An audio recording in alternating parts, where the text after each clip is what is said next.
Hello, I trust that you are doing well.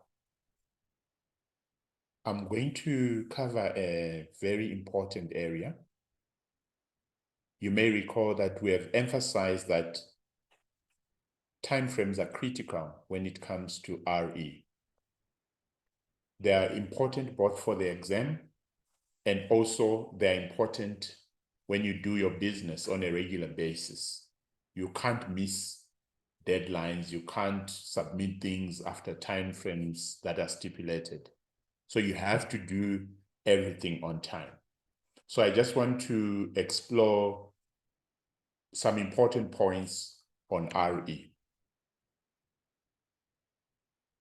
Now, when it comes to timeframes, you need to have an understanding of timeframes. And just like I've just said now, a lot of things and a number of things are linked to time. So for example, there are a number of requests or requirements that you have to meet in a certain period of time. Just for example, when you appoint a rep, there's a stipulated time frame within which you must update the rep register. There are time frames within which you must submit your financial statements after a financial year end. So it's not enough to have your financials. You also have to submit them. Compliance reports are supposed to be submitted by a particular date.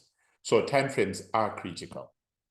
However, as we begin, we also want to clarify an important point, which at times can be easily overlooked. And here we're looking at the difference between calendar days and business days, which we can also call working days. Now, in terms of the Phase Act, generally we speak of calendar days. And what does that mean? Calendar days, that refers to any day of the week, including weekends and public holidays. So your requirements generally would say calendar days. Actually, they will not say calendar days, but they will say days.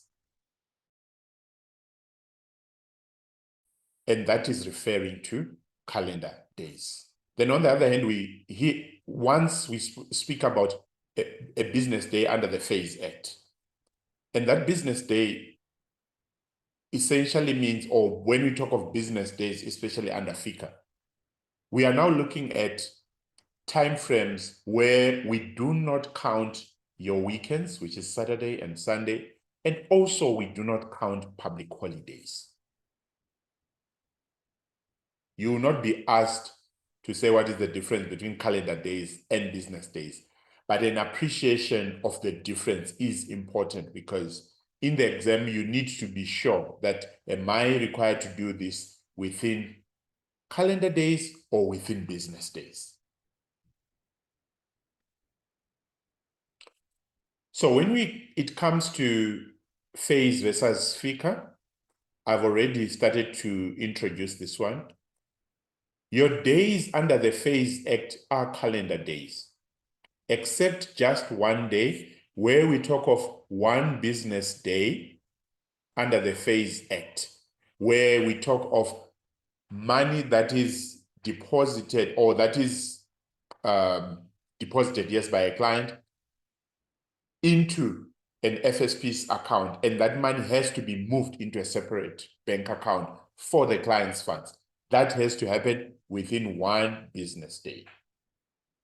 Otherwise, all your other days, the addition of reps, the updating of the commissioner, if a rep has left, if a rep dies, if a KI resigns, a KI dies, all that has to be done within 15 days. And those days are calendar days. They are not business days. So the temptation is to think that because it relates to an FSP and it relates to regulation, it has to be within business days. It just simply says days, and those days are calendar days. But on the other hand, so these are like two extremes.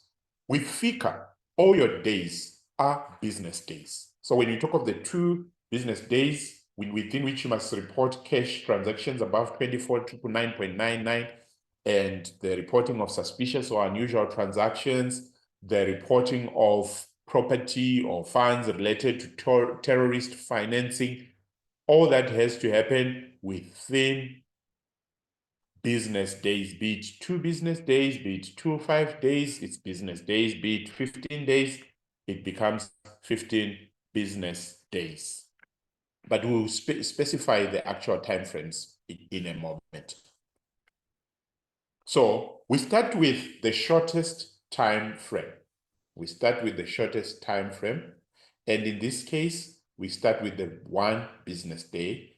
And as you may have guessed, this is where you are required to transfer funds into a separate bank account where the funds have been deposited into your account as an FSP. And those funds belong to a client, therefore they need to be moved to a separate bank account. It could be a pension fund, it could be a life insurance that has to maybe invest funds on behalf of a client, or any other circumstances where funds has been received on behalf or on behalf of a client or from a client and are not in the separate account for clients. That money has to be deposited within 1 business day.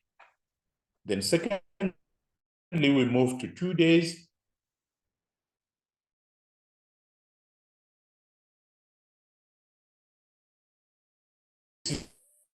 This is where you have to report cash from 25,000 going up. You have to report within 2 business days.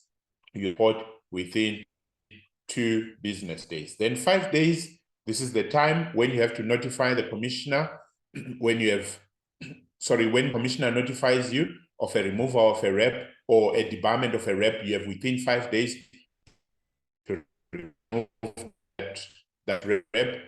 Or when you have debarred a rep as an FSP, you have within 5 days to to notify the commissioner of that debarment. And further, where you have transactions related to terrorism in terms of FICA, you have within 5 days to report those transactions. Then 7 days is the time frame within which, if the commissioner requests any documents or any returns, you have to submit. So you have up to 7 days. So here's an example. If an FSP, for example, has not submitted its financials, the commissioner or a representative of the commissioner will write to the FSP and say, we have not received this return, which could be a compliance report or annual financial statements. They will then say, you have within 7 days to submit this document. Or maybe you submitted the returns, but something is missing. They will also say within 7 days, you must submit, or else regulatory action will be taken against you.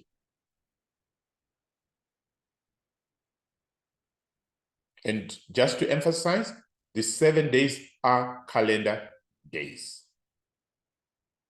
Then 15 days. So I jokingly say at times, 15 days is like a default time frame, or it's one of the most common time frames. So when you have made any of these changes, so when you have done any of these changes, whether you change your business information, so in short, the information that you submitted when you applied for your license, if any of that information changes, you have within 15 days to notify the commissioner. So for example, your name as a business, you may, at times you start with a certain name of a business, but with time you discover, no, we want a name maybe that speaks to our customers, but at the same time that elevates your image in one way or the other. So you may want to change your name, or you might be bought by another company and you now have to operate under a different name. Or there might be many other reasons that you might know better why your company may want to change its name. Your address, your contact numbers, your bank account details. If you want to add license categories, or if you have removed license categories, your directors or shareholders, members, trustees, partners, if you add new, you remove some, all that within 15 days. And these are 15 calendar days. And key individual information, any changes related to the key individual, Representative details also, either additions, subtractions, when you're removing maybe categories, because maybe somebody no longer meets certain requirements, therefore they cannot continue selling certain products, but they can still sell some. You have within 15 days to make those changes. If your reps complete their CPD, complete their RE, complete their qualifications, you update the competence register within 15 days. Compliance officer details or auditor details, any of those changes you have within 15 days. Operational ability as well, you have within 15 days. So any changes related to operational ability, any changes in your financial soundness, where there's a weakening especially, or when you are in what is called the early warning requirements, which only applies, I think, in the KI exam, all that you have within 15 days to notify the commissioner. Submit your CPD hours. So if you complete a CPD program, you have within 15 days, I hope I didn't say 15 hours there, but within 15 days, you have to update your CPD hours and complete the class of business in the competence register also. You have within 15 days, or notify the commissioner of the reasons of debarment. Let me just pause a little bit there. So when we talk of debarment, there are two time frames.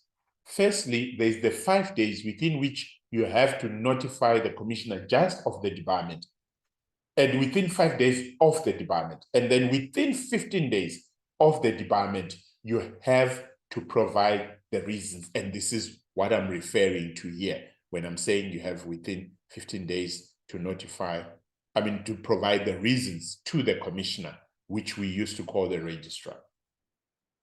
So notification, 5 days. Reasons and documents and any other supporting evidence within 15 days of the debarment.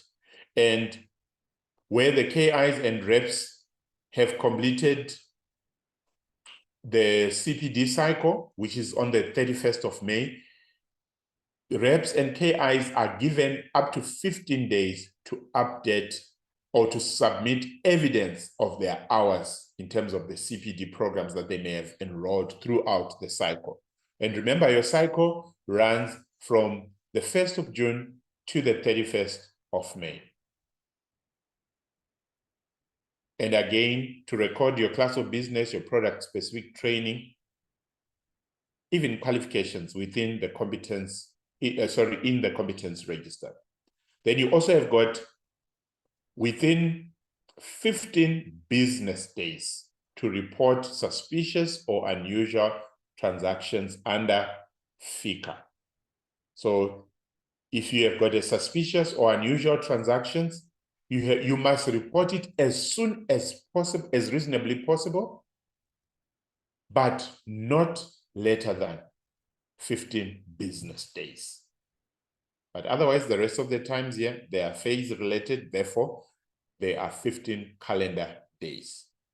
So one of the interesting things is to walk into an exam confident that I know it's 15 days, but you're not clear as to, is it 15 calendar days or business days? And then boom, they give you 15 days, then they give you 15 business days. Which one do you choose? So you then need to know what happens within calendar days and what happens within business days. And fortunately, it's just the FICA issues that we deal with business days.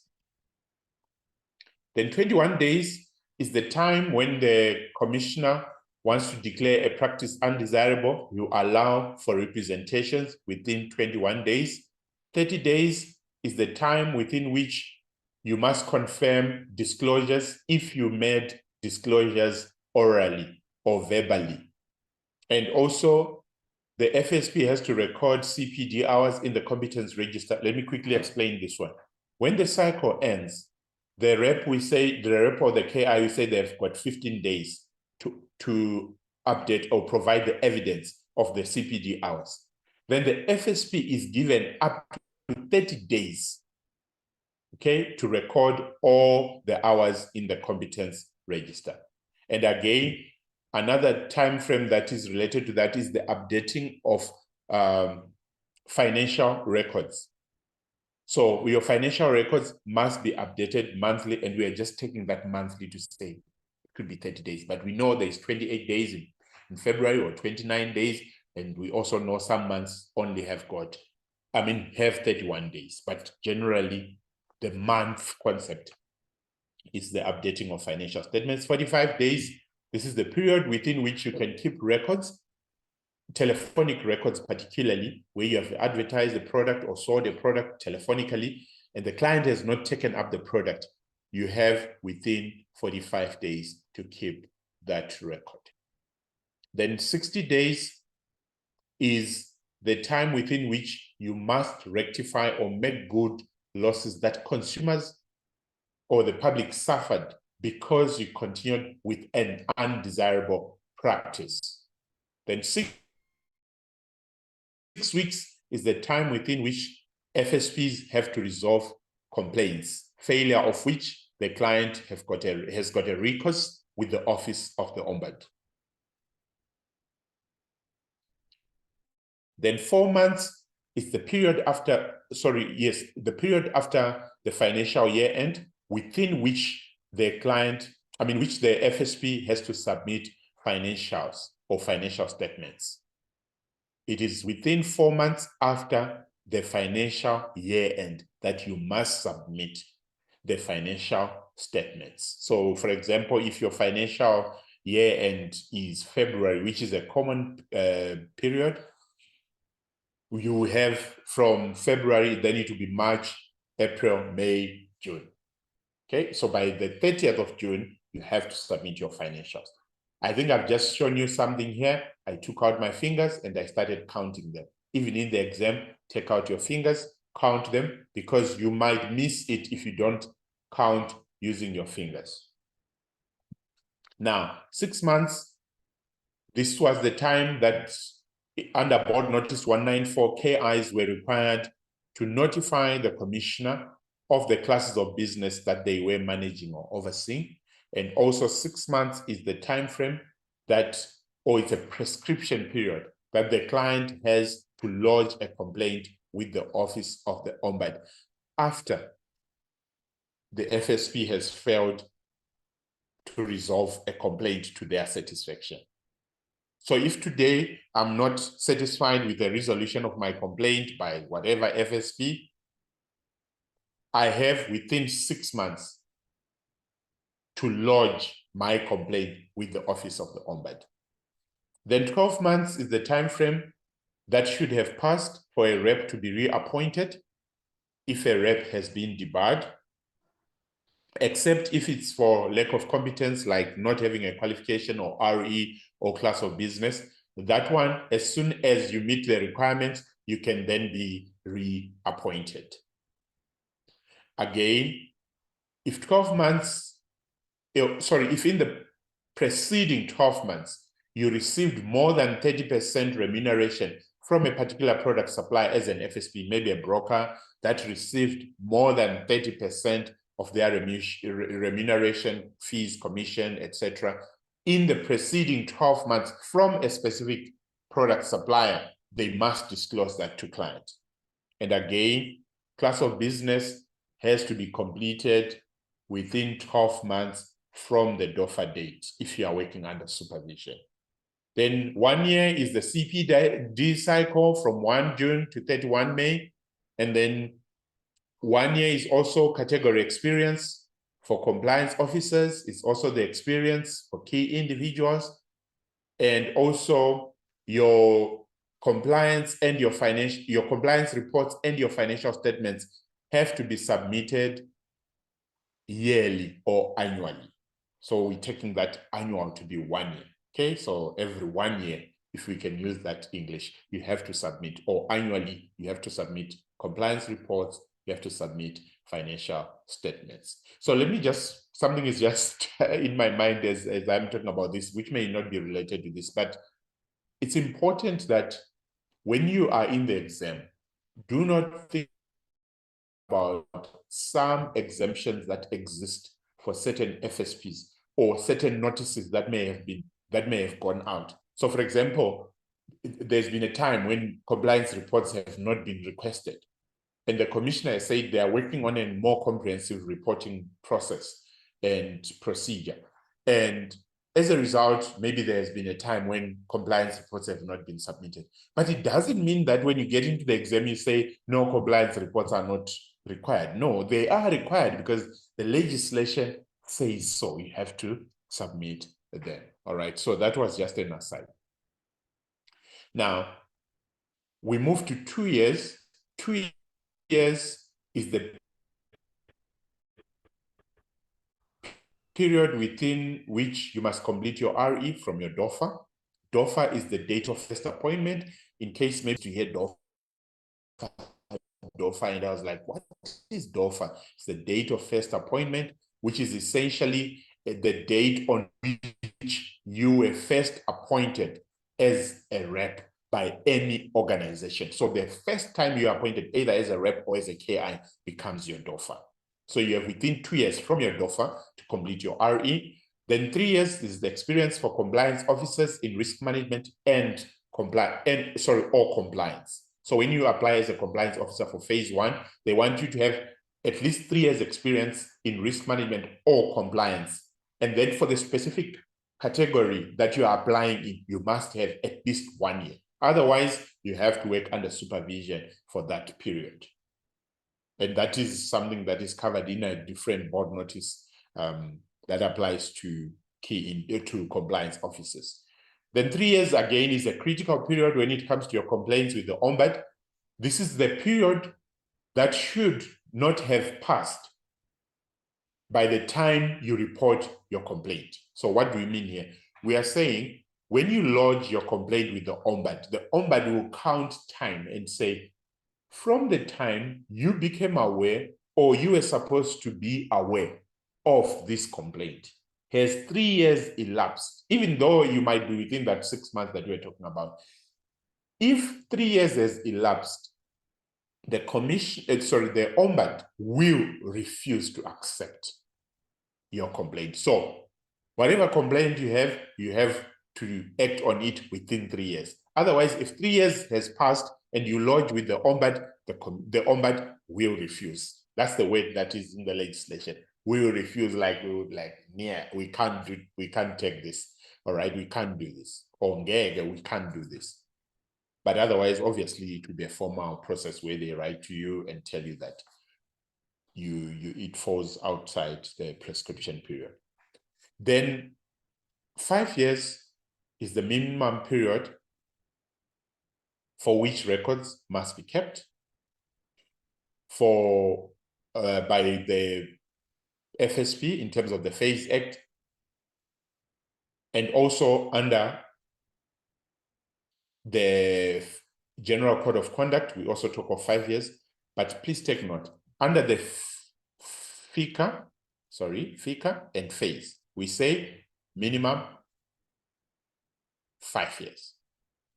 But here we say 5 years. So this difference is also important because record keeping under the General Code of Conduct, which you have abbreviated here to GCOC, General Code of Conduct, record keeping has to be for 5 years. And under FICA and phase, record keeping has to be for a minimum of 5 years. The wording also under FICA is different. It says at least, but under FICA it says minimum. Under phase it says minimum.